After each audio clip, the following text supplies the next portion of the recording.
એટલે તમે વિચાર કરો, એ જે પોઝિશન હતી મારા દીકરાની, લોહી ચડાવે 2-3 મહિના ચાલે, 65,000 રૂપિયા હોસ્પિટલમાં ભરવાના દર 3 મહિને, અને બીજો ખર્ચ અલગ.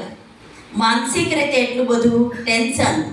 અમે કોઈને વાત જ નહોતા કરતા, કેમ કે કાયમનું આપણું હતું ફેમિલીને કે મિત્રને શા માટે હેરાન કરવાના. 2 વાગે છે, 3 વાગે છે, રાત્રે છે, દિવસ છે, કશું જોવામાં આવતું નહોતું. પણ એક જ ધગસ હતી કે દીકરાને જીવડાવો છે, ગમે તે થઈ જાય. અને હું એક મા તરીકે, ડૉક્ટર કહેતા હતા કે રાત્રે 2 વાગે બોલાવીને કીધું કે દીકરો બચવાનો નથી. ત્યારે મારા પતિને બોલાવીને કે મને નહીં, પણ હું તો ફરીને 25 દિવસ, 30 દિવસ, 17 દિવસ હોસ્પિટલમાં જ રહેતી હતી. અને મારું દિલ પથ્થર જેવું થઈ ગયું.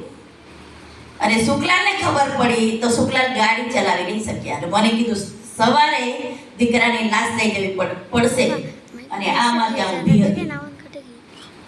એવી પોઝિશનમાંથી અમને આરસીએમ મળ્યું, અને સ્વાસ્થ્યની સુરક્ષા માટે હું આરસીએમમાં આવી.